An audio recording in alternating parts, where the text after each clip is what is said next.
Good afternoon. How's everybody doing today? Good.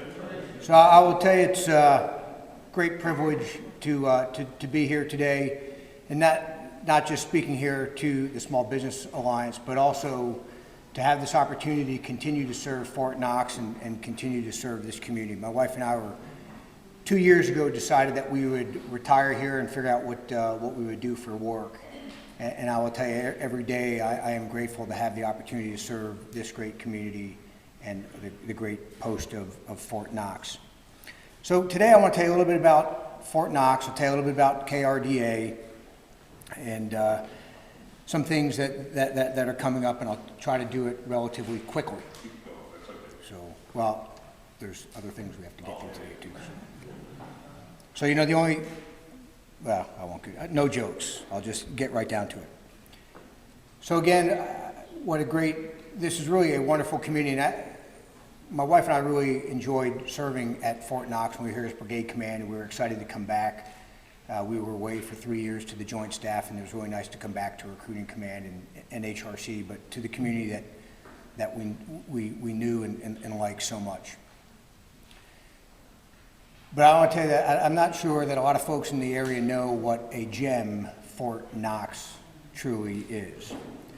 Fort Knox is the only installation in the Department of Defense that is energy independent.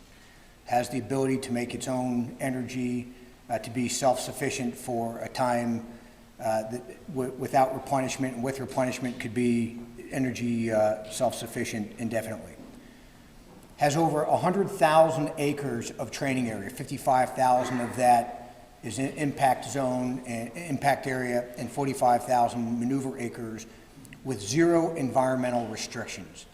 And for those that may have some military service, you may know the implications of not having any environmental restrictions on training. I mean, Fort Bragg, which is a gigantic military post, has the red cockaded woodpecker that limits the training that can be done on that installation. Fort Benning has a little indigenous turtle that restricts training that can be done there. Fort Lewis out in Washington has got different vegetation and different insects, butterflies that restrict the training that can be done there. Fort Knox has no environmental restrictions on training, which is a huge plus for the Department of Defense to have that. Because of the size of the impact area and the training area, there are almost no weapon systems in the Army inventory that can't be fired at Fort Knox, and a lot of Army installations can't say that.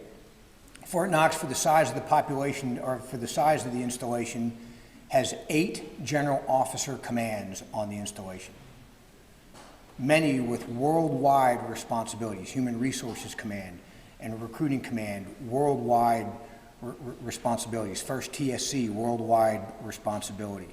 So it is a great and diverse post. And that's why we have KRDA, the Knox Regional Development Alliance. For those that have been in the community for a while, you're probably familiar with the Core Committee. The Core Committee has been around for probably about 20 years, and most of it led by General Barron. They established the Knox Regional Development Alliance from the Core Committee to be a full-time position. I am honored to be part of that team. And the Knox Regional Development Alliance has 3 main goals. Goal 1 is to protect the existing missions at Fort Knox and to advocate for new missions that make sense for Fort Knox. Not only the commands that are at Fort Knox, but also the training area. I'll talk about that in a minute. Our second goal is to increase defense spending in and around Fort Knox. And our third goal is to create more public-public and public-private partnerships with Fort Knox. So a lot of that is economic development. Fort Knox is a $2.5 to $2.6 billion economic engine for the surrounding community. That's huge, and that means a lot to all of you as business owners here in the greater Knox region. So those are our 3 main goals. And the fourth goal that we do, though it's not a stated goal, is anything that we can do to help vets or vet organizations in the area, that we help facilitate and connect those where we can. But the cases that make sense for Fort Knox, we have 3 business cases that they're out there working, and I really don't want to talk about them here publicly and get ahead of what we're working with, but we've shared those with senior Army leaders. We have shared them with our congressional leadership, we continue to share those and advocate those missions, but they're missions that make sense for what's at Fort Knox, to help with what Recruiting Command's doing, what HRC's doing, with the commands that already exist at Fort Knox, what commands may exist elsewhere in the Army or the Department of Defense that would make sense here. But also we advocate for the use of that great training area. I was at the Association of Defense Communities meeting back in February out in San Diego, and multiple defense leaders spoke to the group about four things. They spoke about capacity, they spoke about capabilities, they spoke about resilience, and they spoke about lethality. And they talk about the installations of the future would be able to support those four things. When you look at Fort Knox has got the resiliency through its energy independence. It has the capacity and the capability for the ranges to contribute to that lethality. And that's what Secretary Mattis is talking about. That's what the Secretary and the Chief of Staff of the Army are talking about. So there's a great jewel here at Fort Knox that we continue to advocate for to make sure that's not lost on anybody. And I jokingly say this, I should say half-jokingly say this, that if all decisions were made logically, you wouldn't need the Knox Regional Development Alliance, because people would look at Fort Knox and go, logically it makes sense. This is a great community with a great cost of living and great patriotic people. It's a great post with great resources and great capabilities that can't be replicated anyplace else. It makes sense to continue to do missions and increase missions here at Fort Knox. It's a logical decision. But unfortunately, as many of you know, decisions aren't made always logically. There's a lot of politics and emotion in those decisions, and that's where we want to make sure that we leverage to protect those things. We've been blessed this year. This year is, many of you may know, the 100th anniversary of Fort Knox. It was formed Camp Knox in 1918, and for the last 100 years has contributed significantly to the defense of the nation.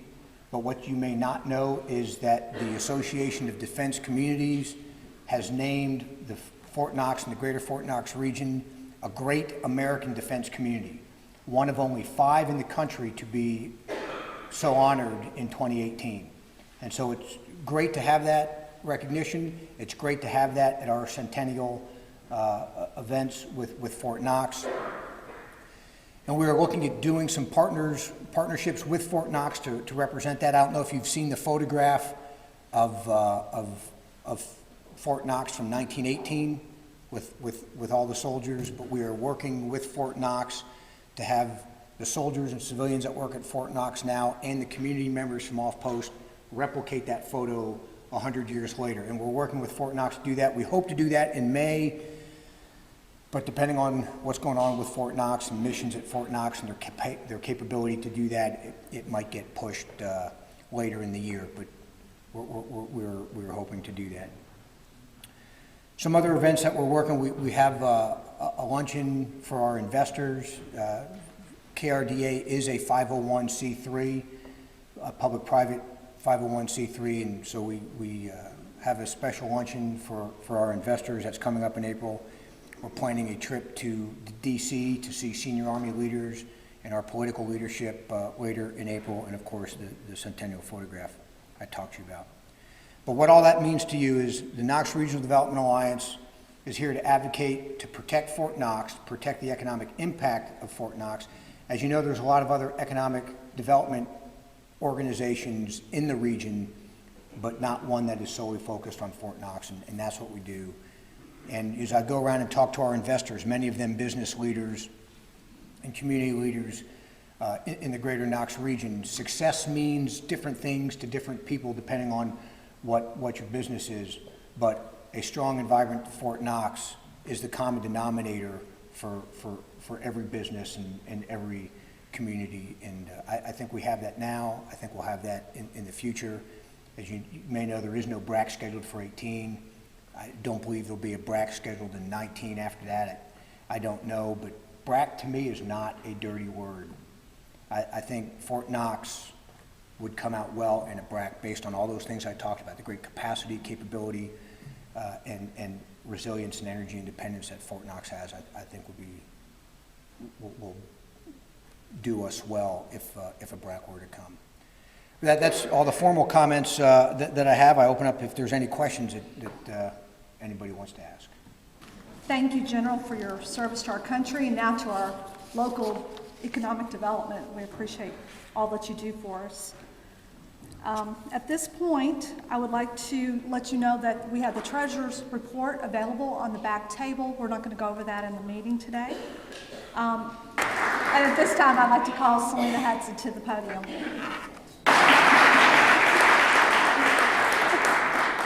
All right, well, I just wanted to remind everyone about the Vine Grove Mayoral Candidate Political Forum that is on March the 22nd. And I know you heard during the events announcement, it starts at 6 p.m.